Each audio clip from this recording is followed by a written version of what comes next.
Okay, must be the first Friday of November. Good morning, Iskiuna. Yeah, we are at the Economic Development and Historic Preservation Environmental Committee. And I guess we will start with attendance. So online we have Rita Ogburn McCall. And in the room we have Trish Bergami, Clark Henry, Kelly Diarpino, Elena Finnan, Kara Parks, John Delarada, Dan Volpe, George Strayer, and myself, Laura Robertson. Okay, and do we have anything from the public today? I did not receive anything from the public. And that brings us to the minutes. Did we all get a chance to review the October 3rd minutes? I will second. All in favor? Aye. Any opposed? And we are at the resolutions. Okay. So yeah, as I said last night, this is a resolution to call for a public hearing for a special use permit to have a house of worship and a single family home at 3406 Albany Street. The planning board findings are actually in this packet, but I'll send them separately to the rest of the town board. But the planning board did go through the conditions for a site plan, special use permit, and make recommendations to the town board. They did make a recommendation to grant the special use permit with a lot of conditions, a lot of findings to mitigate the size of the lot being very small, and they just are, really wanting to make sure that if it's so close to the other single family homes that there's no lighting, there's no noise, Gotten parking. minimal resistance from what I understand for a project of that, I guess, kind of right in the middle of everything here. The neighbor's been pretty on board with it, or am I mistaken? Yeah, I mean, we really haven't heard very much from the neighbors. One neighbor did write a letter concerned about on-street parking and noise. They did have some of the businesses come and speak in favor of them. And yeah, we didn't really get any extreme opposition. The CAC reviewed it at their last meeting, majorly diving into the number of seats and parking spaces, and did recommend a negative declaration with some specific conditions about seating and parking and things like that, to protect the residential character of the neighborhood, namely like not paving the yard and not making it look like it's not a single family home.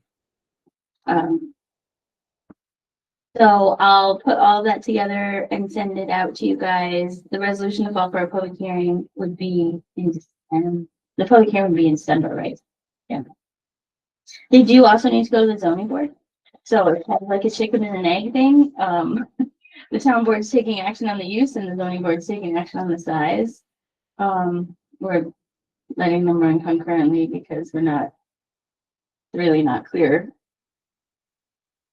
how, one can be without the other. Other issue is the building's already constructed, so even if the town board denied the special use permit, they still need a variance for the building itself. Hi, Chuck. Is it okay to? Yeah, absolutely. Good morning.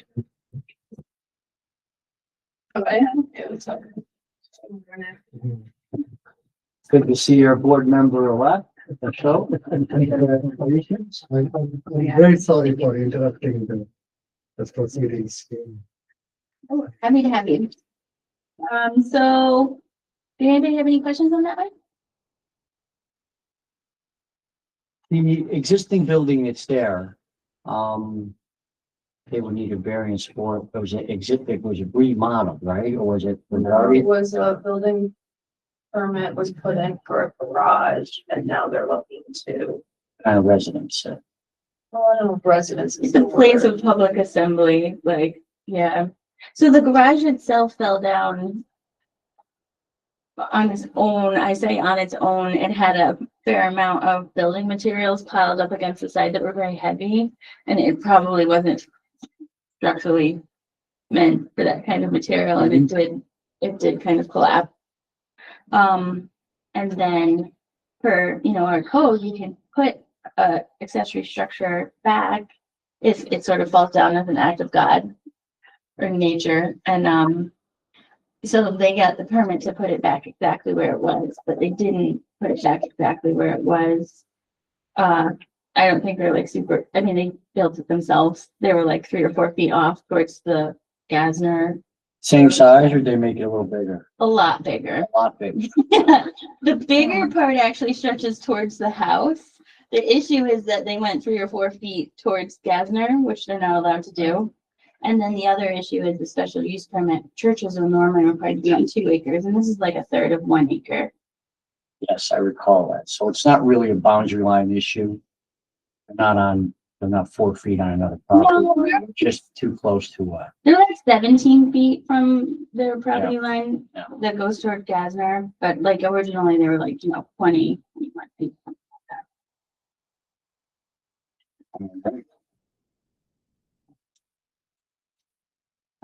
So the running discussions we have, the Niskuna building fees. I do think that's important, but with everything that's going on, it just hasn't had a lot of attention. And the zoning code updates, they also kind of fell to the wayside as we were working so hard on the comprehensive plan. So I'll just move those down into sort of regular updates until we get moving on them again.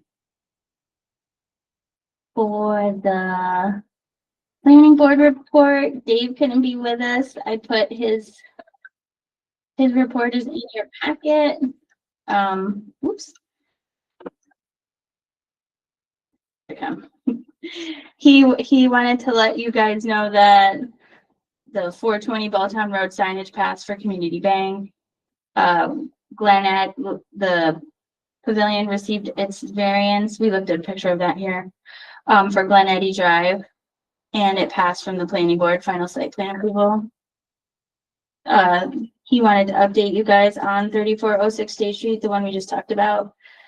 The resolution did pass from the planning board. The project is currently being reviewed by the zoning board. For 4240 Consall Road, oh yeah, we talked about this one. Nizam Kitchen Bakery got approved. We're hoping to see a building permit for that soon. And then 3900 State Street did receive the, it hasn't actually passed for, site plan yet, but it did receive a special use permit. We got a really nice drawing from them that we liked a lot. Had a lot of trees, removed the double stack parking. We were really happy with it. They reached out to us and told us that they do need to add more parking back, so that plan is going to change a little. We were a little sad about, but they will get that site plan to us, and we'll probably see them again in December. They're not on for November, right, Clark? 3900 State Street. Yeah, we'll see him back in December, I think. So 2757 Aqueduct Road, Niskuna Harbor. They have been in front of the planning board a couple times now. We looked at their plans for the CAC. Clark and I are coming up with a list of things that they need to address prior to the planning board making any recommendation to the town board on this planned unit development. It is still a mix of sort of like condominiums and townhouses, and that's definitely a type of housing that we want to support. But the number of buildings is pretty high, and it doesn't appear like they're staying out of their wetland buffer. So we're working on that. 3515 Rosendale Road, we had a very, very sketchy application for a sketch plan at so this is essentially the lot behind Dollar Tree, right on where the old Martin Harding Mazzati building is. There's a single family home, 2 single family homes behind Dollar Tree. One of them's got a pretty big lot, and they're looking to subdivide it and put a single family home next to that house. 1335 Balltown Road, that's actually the old town hall building right at the corner of Van Antwerp and Balltown Road. They are looking to move their dumpster enclosure. So they want to put it kind of the end of Buxton. And they are talking about enclosing it with a wooden fence, which the ARB did look at, and then landscaping. Because they're moving the dumpster to a more visible location, it's requiring planning board review to see what the impacts to the adjacent residents would be. And then 333 Console Road is the nail salon. that, Sorry, Laura, what's the use for that building again? It used to be a daycare. oh yeah, it is, It's it's a still daycare. daycare? It's a daycare Montessori school. Oh, all right. There might be one more tenant in there, but it's mostly a daycare. Yeah. And then, Console Road, that's the Hannaford Niskuna Square Plaza. There's a nail salon that's been there a long time. Tenant change, just change, they're not even really changing the seats. So, you know, the name is changing, the sign out front will change, but, and then Rivers Ledge has submitted a signage package for their 2 pillar signs in front of Rivers Ledge. If you guys have driven down Aqueduct Road, you may have noticed them. They're about 16 feet tall. The square footage of the sign is not unusual with what we'd see for a development like that. We just don't normally see it tipped up. Normally it's down on the ground. This is like tipped right up in the air. So the planning board is definitely looking at that one. And of course, it was installed without a building permit, so that always makes it more challenging. When was it installed? Actually, I would say like late summer. It took a little, we did start enforcement. It took a little while for them to get the right drawings of what had been installed to us and then get them on an agenda. It's been up for a while. So, and then, 6 St. Gerard Street, that is the sort of Lou Lisi subdivision that's kind of in between Rao and Angelina and Antonia. 2 houses come off of Vincenzo Drive. We just had the 2 houses come off of Polsinelli. St. Gerard is that one that comes off of, I think, Antonia, where Lou Lisi's house is. He does want to add 1 more lot. Because of the previous approvals, it's a major subdivision, so he's working through a lot of the extra engineering and stuff that comes with that, just to make sure that we're capturing all of the cumulative impacts of those subdivisions. And then, 2310 Nod Street, the chief of police helped me with this one a lot. There were some inconsistencies in the application. We did a site meeting with the applicant. The building was really not set up for a nail salon. It was a professional office building, so it was gonna need a special use permit, which I was not gonna recommend as a special, as a planner, because we have all the retail space across the street and some of it is vacant. But in the end, the applicants have withdrawn. So that one is no longer an active project here. Any questions on any of those? Any questions, Joe? No, I have no questions. Thank you for having. Zoning board just has 1 case in November, a residential area variance. The grants, so the linkage study has a, the linkage study has a public outreach meeting on November 18th, 4:30 to 7:30 at Iroquois Middle School. There's going to be presentations that cover the same material, one at 5 p.m. and one at 6:30 p.m. That's just to spread out the time. So if you can't make it one, you can make it to the other. We're also worried about, well, not worried. We would love to have 1 million people, but spreading the people out a little bit too, so that everybody can see and hear, is important. We did email blast it yesterday, and if anybody has any questions, I put my email out on there. What's going to happen at that meeting is the consultant has put together a bunch of concepts for Route 7 based on the review of the existing conditions and the public comments that we got from the survey, and went through them all and used best practices and, you know, NISDOC guidance and you know, all the MUTCD, and they've come up with concept treatments to Route 7 that can address the main goals, which is to traffic calm, eliminate fatal and serious injuries on that corridor, and create a more pedestrian and bicycle friendly environment on 7. Do we have the drawings on the website? So the concepts are not on the website yet. He did say that after the public outreach, they will put them up there. They're still finalizing everything. I think they just keep tweaking it, you know, just Have you gotten along? Yeah, yeah, I've seen the presentation. We did a soft run of the presentation to the study advisory committee and they had a lot of comments. They took those comments together and updated the presentation. It was 70 slides.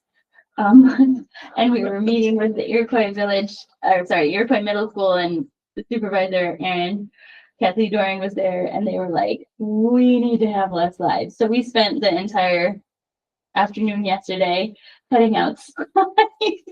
It was very painful because all of it is very good information, but when we cut a slide out, we're putting it on a board and we're going to keep the original slide deck and put that online and then try and hit the highlights and then have people interact with the stations at the public outreach. Try and cut it down a little bit. Yes. Very difficult job for us, but we did do it. Excellent. So Laura, it sounds like the presentation be done at 5 and then again at Mhm. 6:30, so Yeah. if people can't make the early one. Right. The early one might be people who get out of work earlier or people who don't have to get to work. And then the later one can be people on their way home. Iroquois Middle School is gonna set up the room for us. They're keeping a security guard up for us. They're actually putting a lot of work into getting the chairs and the screens and everything to work. So I really appreciate it. I didn't realize how much work it would be for them for us to move the meeting there, but we were worried we wouldn't have enough space here. So there's a lot more space there.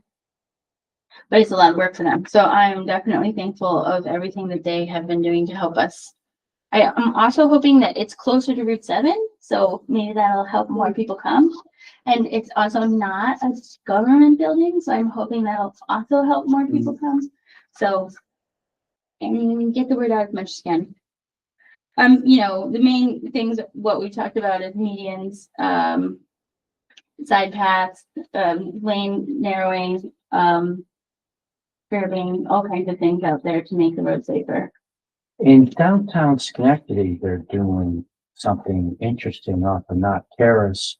And it looks like, I haven't been able to figure it out, but it looks like, I thought they were putting a median in, but the median is off to the side of the road.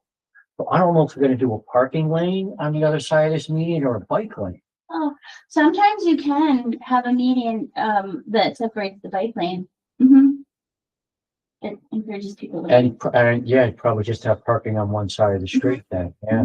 That's what Washington DC on Pennsylvania Avenue, they have a bike lane and it is on the road. They just took Next one to- of the, Next they to the took one of side, the lanes out of the road. Yeah. And it's really a good have the idea. barrier and everything. Really a good idea, because it makes people, it's more encouraging. You know, kind of more inviting. Yep. Yeah. There's like a range of different levels of confidence in biking. And, you know, there's some bikers that are confident enough that they'll be in the little lane with traffic, like taking over lane if they need to. And then there's some that really need a protected bike lane with like barriers. And the majority of the world is much closer to the protected bike lane. So it's really good when you can put them in. Laura, I also added your invite for that event to the half-page ad. And be like, is that your next? Oh, yeah, I saw that. Thank you, Kelly. So that'll go, and it'll be in next Friday, right? Correct, Yeah. 14th. So this will be in the paper, in our newsletter. We email blasted it. We sent it to the schools and the schools said that they would put it in their newsletter. So any other ways you guys can think to get the word out is good. I'll give it to Complete Streets. They're very good at getting the word out too. Has the e-biking phenomenon been taken into consideration? It seems like this is gonna get a lot more popular. Yeah, Complete Streets is working on coming up with some recommendations for e-biking. There's a lot of communities that are working on it right now with consultants and things. So in some ways, they're waiting for some of that professional data to come back. It's, yeah, just to encourage the whole bike lane concept. I think it's definitely getting more popular, more growth, sure. Yeah, and it's really good because obviously e-bikes help with mobility. The challenging thing is how fast they go in the pedestrian and regular bicycle environment. So that's the balance, right? You want to get people out there and you want to get them moving, and the e-bikes definitely help. But then you also somehow have to make their speeds come down or Well, There'd be pedestrians- something where they're not so dangerous on the bike track. Pedestrians gotta be a little bit more attentive too. Or you walk around New York City, if you're not watching where you're going, you're gonna get clipped by a wheel. You know, you can't be looking at your phone. and just- We have like an epidemic of very fast e-bikes in New York City. 29 miles an hour is pretty fast. It is. Oh, yeah. You don't wanna hit a tree going that fast. Bikers can go almost that fast on the bike path, but they're rare. When you put, and they're also usually, if they can bike that fast, pretty skilled. Yeah. You can have like zero skills and go that fast. Zero skills in texting, well. Yeah, there's definitely some challenges. Yep. So I rotated in some new grants here. DOT, which you guys adopted, I think last month, gave us a signage grant to put up permanent your speed signs at 7. It is coming through their normal kind of locally sponsored requirements, which means, it has a lot of requirements. It is still good, and we do want to get those signs up. We have to put them out to bid. We have to get the, percentage of women and minority businesses or try. So, that'll take some time, but we'll get those signs up as soon as we can. The other thing mentioned is that Jordan and I worked on a signage grant through one of the police programs, and we were awarded a signage grant for Van Antwerp schools and Birchwood and one other one. I can't remember the top of my head, but what I'm thinking we'll do, because actually they both kind of, the school signage one is a lot less requirements, but more money, is we will probably hire a consultant for both of them and then have them design and help us get those signs up, and trying to get that done as soon as possible. So those are 2 new grants. And then someone asked about have we heard for the Climate Smart Communities grant yet? We still have not. I Googled it last night at the town board meeting. Last year, the last time this grant came out, it was actually announced in January of the next year. So I don't think we'll hear before we adopt the budget on whether or not that's a grant. So complete streets, we kind of covered. The main thing I wanted to talk about today was the linkage study. The Complete Streets Committee will be there, and they are still working on their normal list of things that they do, but in the interest of time, I'll bring more of those things back. Tree Council has been sending around emails. The town planted 30 trees this year, so that's a significant increase from last year. And they are excited about that, and they want to do more next year. So they've been sending those emails around very happily. And they also have printed the 2026 calendars. The calendars are, each one of them is the winners from the seasonal photo contest.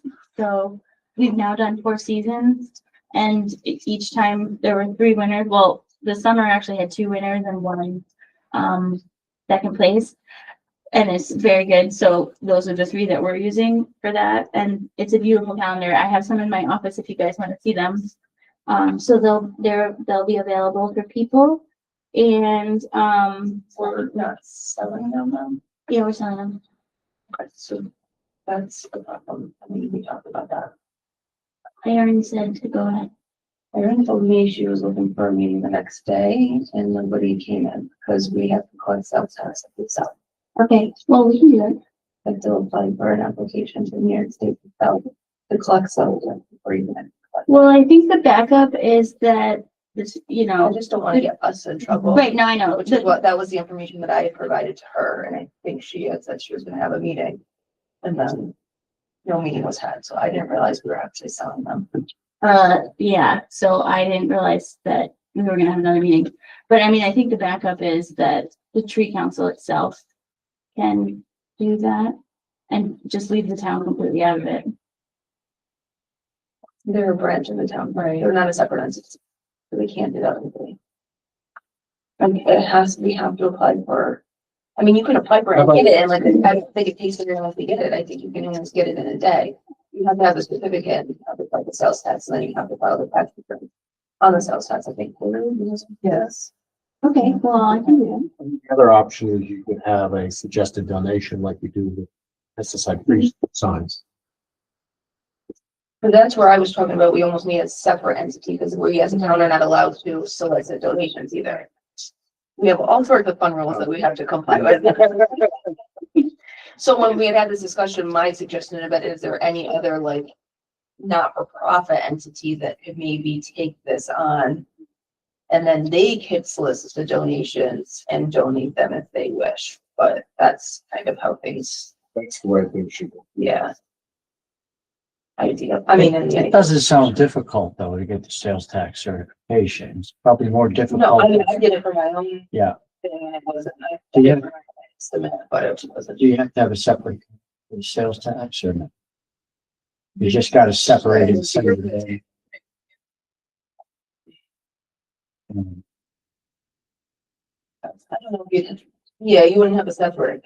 You probably, No. everything that you. It get would from still be you under our probably have tax to keep ID. track of what it is. I mean, I can't imagine they're being sold for that much. I can't imagine a lot, but I just don't want to see, have the auditors come in and say, wait a minute. Especially over nickels.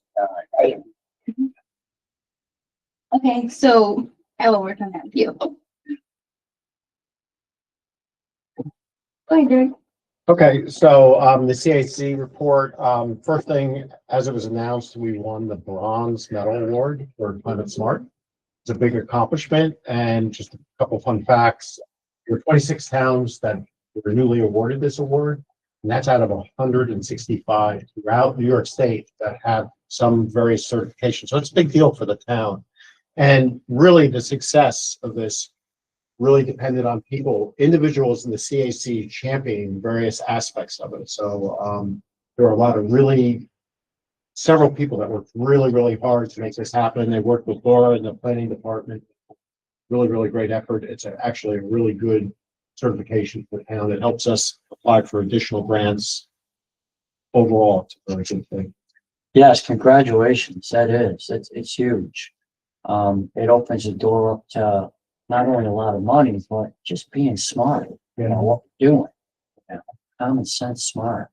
And there's going to be an official ribbon cutting ceremony on November 14th at 10 a.m. in Town Hall. Excellent. Everybody who can make it would be great. I will be there. Excellent. Okay, second item, and again, this is a climate smart initiative. Part of our Quiet Niskayuna work is we've been looking at various ordinances within the New York State to see how we could more regulate gas leak blowers. Gas leak blowers are very loud. They're about 115 dB, which is far exceeding the 80 dB, which is a recommended noise limit for damage to your hearing. Second of all, the gas-powered blowers generally use two-cycle engines, which are very big polluters, and the amount of pollution they emit far outweighs their footprint. You know, so there's a lot of incentive for doing that. And the third thing that's really driving this is there's alternatives. There are electric leaf blowers that basically solve this problem. So what we did is we looked at a bunch of ordinances, downstate primarily. A lot of communities in Westchester, almost all the communities in Westchester have some sort of ordinance.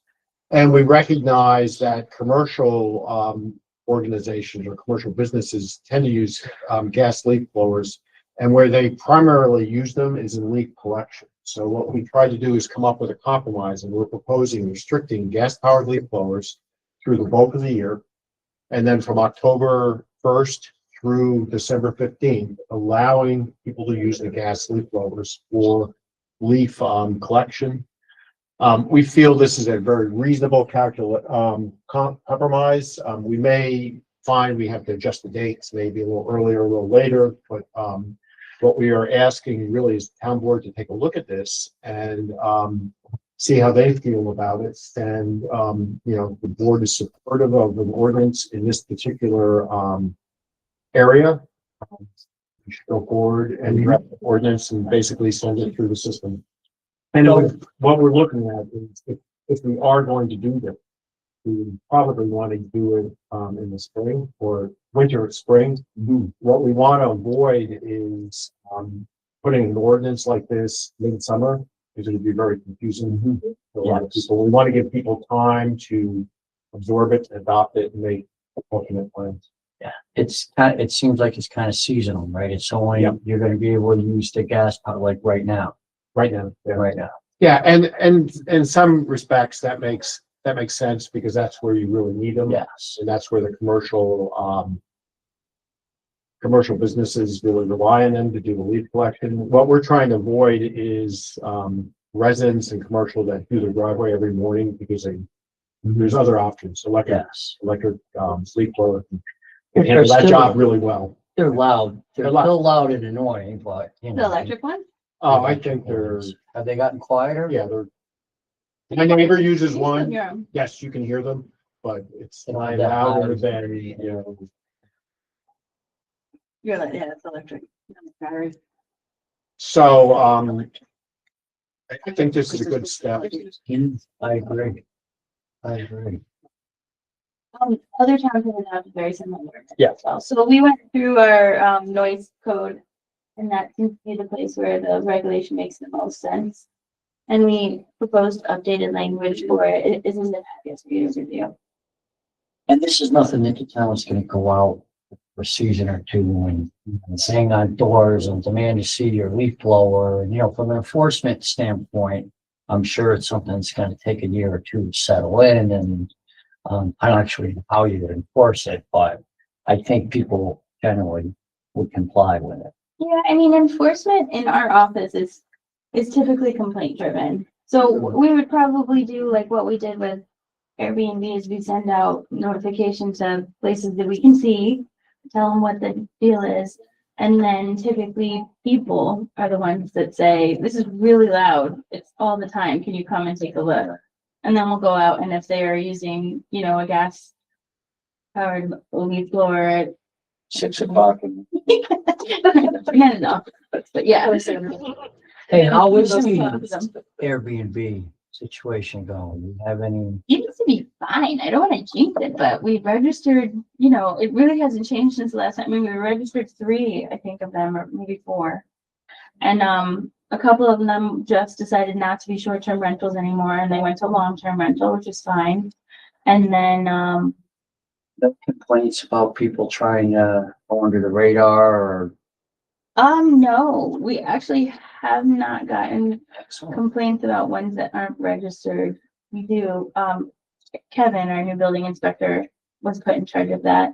He does go look for them occasionally, but I think the ones that we have registered. One did get 1 warning, hasn't gotten a second warning, which would be a revocation of the permit, so. Excellent. How about chickens? How many chicken permits we have? You know, the chicken permit was. I was thinking about that the other day. I saw a chicken. Everybody comes with the chicken permits, but it was higher than what I thought it was. It's more like 30 or 40. It's kind of continuous, it's those steady growth. here. Steady Chicken growth, population. yeah. Yeah. Yep. All right, very good. So ARB, do you want to cover anything, Clark? Sure, I'll just give a quick update. The ARB had their October meeting on the 22nd, and they touched base on many of the projects that were listed on the planning board portion of the meeting. We're keeping them involved in Niskuna Harbor as they were with Rivers Ledge. So they have some suggestion for some renderings that would be helpful as the project moves forward. They also gave a little feedback on that dumpster enclosure on 1335 Balltown Road. And we have a really interesting collection. The ARB is small, but we have a good diversity of backgrounds and opinions. We've got some architectural input. We've got a developer input. Rita sits on the ARB. We have a resident. So we get a nice round view of opinions. And one of the things that they commented on that they're very close with is the new update to the New York State Building Code and how they see different municipalities. So they see how other communities are handling that. So they have some suggestions about putting how Niskayuna is handling that, maybe putting that on our website or getting a little more visibility. Because there's a little wiggle room and towns are handling it a little bit differently from town to town. Some you have to have your building permit. If you have your building permit in prior to the end of this year, you're okay. Relative to the changes to the building codes. Others, you have to have your planning. If you have your planning board approval, that's acceptable. You don't need the actual building permit. So it seems like different municipalities are handling that a little bit differently. So that's a nice area. Wetlands, they're staying up to date. A couple of the developers are very keenly interested in the new wetlands laws because it directly impacts them. So they're very close on that as well. Rita's digging into the ARB relative to historical preservation, so she may speak with that a little bit later. And then we had a really interesting conversation that was just kind of an off the cuff conversation, but about zoning codes for a really mature town like Niskayuna where there's not a lot of open space left and where you're in more of a redevelopment phase. They were just thinking that that could be a topic that people may want to give some thought to. Just what other towns do when you're in that mode, because as we talk about, we have such little land left and we're trying to preserve as much open space as we can. So they were just saying, should any of the zoning code change? So that's kind of way out there, but it was a good little discussion. Yeah. Actually, Clark, I'm interested that you said that because in the comp plan, we recognize that some of our recommendations are sort of in that spirit. Yeah. So I think it could be a setting. And it's really helpful because these individuals, they work in a large variety of towns and municipalities. So they have they have elevation and they have a broad view of how other communities are handling some things. Like even the Niskayuna Harbor project, they have an interesting perspective on density versus affordability. And, some of them feel like they're okay with a little more density if it truly brings affordability. But they don't want density without affordability. So, and where exactly is that line is open to discussion, but some really good conversations that come into play.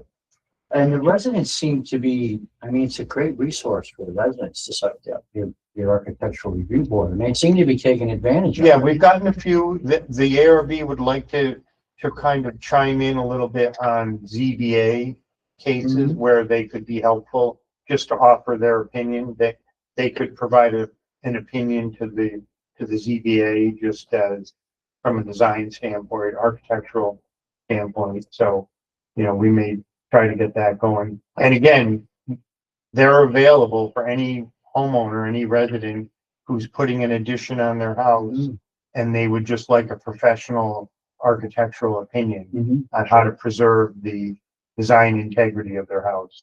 So we're keep trying to get that message out. Excellent. Thank you, Clark. Sure. So for the comprehensive plan committee, No, I can say it. She won. yeah, the goal was October 31st. The chapters are getting way closer, but we didn't make the goal. So now we're in super hurry up modes because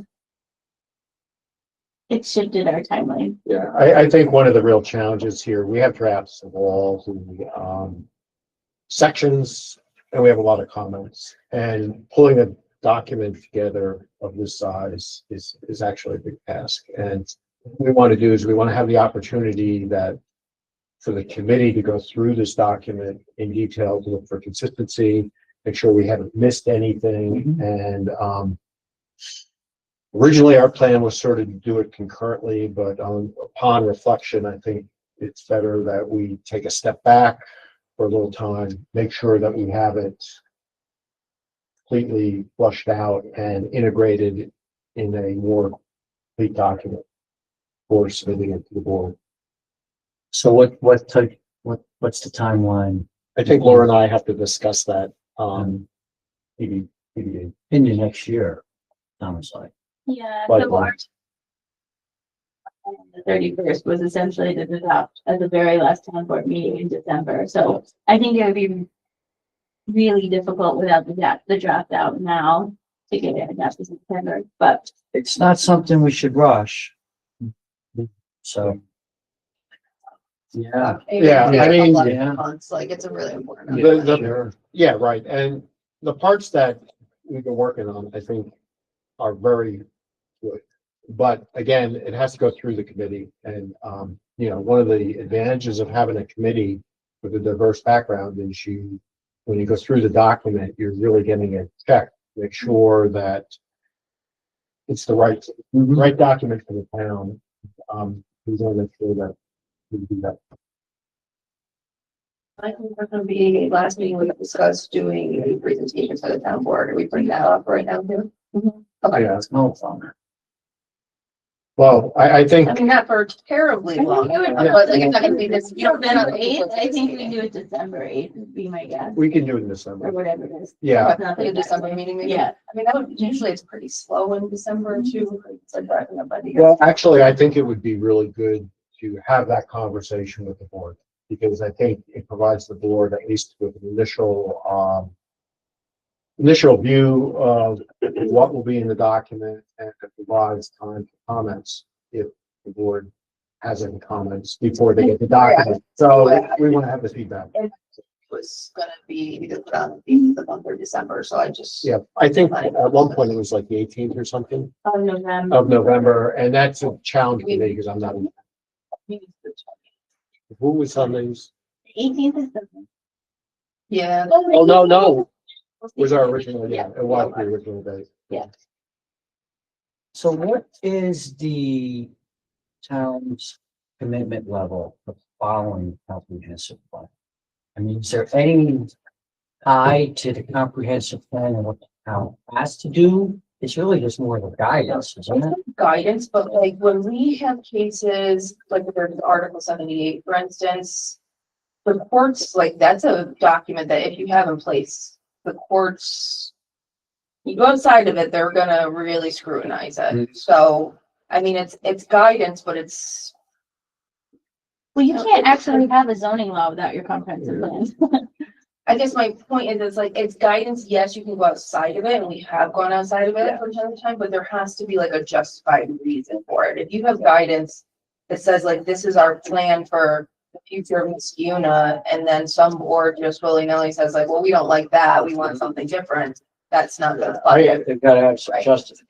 Yeah, and from my perspective, I mean, if you look at the town, there's a lot of boards and they're all making decisions, at times in the silo, right? And really what the comp plan does is it provides a framework for the town to work together. And I know from the CAC, we refer back to the comp plan all the time. And it has been a really good tool for us to sort of justify decisions we've made. And I know talking with, the planning board, that is also the same thing. And so from a planning standpoint, it certainly helps. And then from a standpoint, it actually helps as well, because you can point to the comp plan and say, this is where we're headed. And it's kind of remarkable when you look at the list of accomplishments that we've accomplished over the last 10 years. Based on that comp plan. I agree. You know, Yeah, and it was a very, that comp plan was very well done. And I think this one is even going to be more detailed. I mean, Rivers Ledge, I mean, that was an objective, was to Sure. Span retire the car storage. So why I asked that question is, it would be nice to have some type of requirement for, these committees, and ours probably do, because they're just well run. I just don't know if municipalities in general or as time goes on, but hopefully all the committees are looking at the comprehensive plan and they're using that in all of their deliberations. Seems like ours are. Yeah, they are. Yeah. And Clark instituted a new policy to put like findings from the comprehensive plan right into the agenda statement for pretty much every item, so that's good. And then this comprehensive plan is going to have an implementation plan. Right at the end, we've never had an implementation plan where you basically take all of the goals, tasks, and objectives, you put it in kind of a grid, and you kind of like, I mean, obviously, you're not gonna get in trouble if you don't.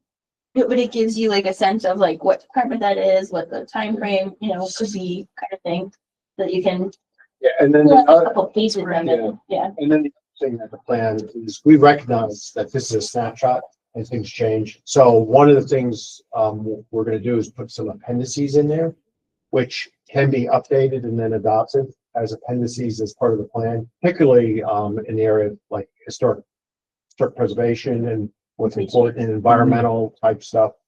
So the document, it is our hope that the document's a living document and will be amended via appendices, as needed.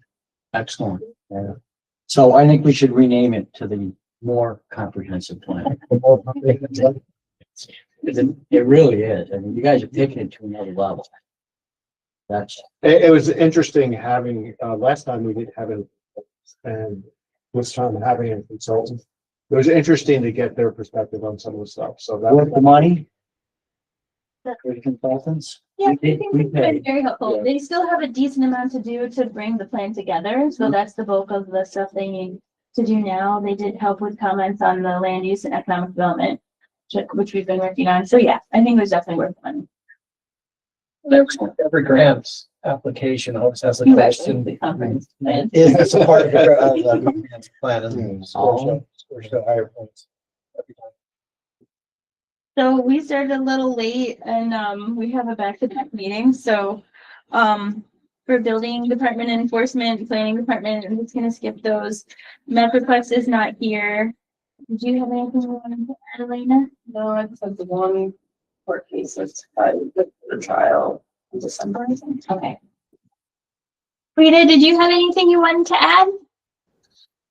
Just shortly, we are upgrading all of the records for the town's historic properties. Okay, and we're really actually taking a good look at the comprehensive plan as a group, so that we can have discussions. All right, but I thank you very much for your patience also with the reports and all these things, because we're really working hard on getting everything organized so we know what historic properties we do have, so we can compare them to Chris. You see? Yeah, no, and the updated table you sent with the addresses was really helpful. Thank you, Rita. You're welcome. I mean, like, it just seems crazy to not have addresses on there. I appreciate you doing the work. I didn't know what that was either. Thank Yeah, the you. historic commission has been a real help Yeah, they in really have. developing this plan. Planning board received an application for a member in 2026. So, we'll probably put that on either December or January. I'll circulate the resumes. Zoning board, I lost another member, alternate. He moved to Schenectady. So I really need zoning board alternates still. I'm sorry to be a broken record, but I really need them. And then just your normal. That's all I have. So Ansall Road sidewalk is probably not gonna happen anytime soon. You and I can still go out there. I'll go with you. Well, we'll keep it in the hopper. Yeah. But even if we do go out there, we still don't have. So we need an easement on that one. That's the issue with that one. Yeah, because of the way the drainage runs along Consul Road. And the use, if that was put in, it would be basically go from the eddy. Yeah, so To, it's a nice connection because it's the Ingersoll. I think it's Ingersoll. Ingersoll. There you So go. there's a sidewalk from Hannaford that goes all the way to how many? Oakmont. Oakmont. Yeah. And then there's a section of sidewalk missing, and then the Ingersoll home has sidewalk. So That's right. people are walking on that sidewalk if they're walking, and then they're going out into the road along and then back to the sidewalk. But that's the question, if they're walking. And They have to be brave to do it. they do. And I don't see a lot of people walking there. Now, maybe that's the reason why. Yeah, it's challenging to go out and Right. the traffic lane. I remember when the CAC looked at the Ingersoll, that sidewalk was put in with the intent that people would have access to the square and have, I mean, Yeah. that was the whole reason for that sidewalk on the Ingersoll property. I think it's just like if you have limited mobility or any like, you know, solid connection to living, you are gonna wait until there's a sidewalk there. Yeah. I agree. Okay. What do we have next? Very good. If there's nothing more for the good of the order, I will move to adjourn. Second, all approved. Yep. Have a good Friday. All right. Bye-bye, everyone. Thanks, Rita. And so on. You are gonna be a great addition. Question about it. Hey, Laura. Wait, I'm turning off the recording. Sorry.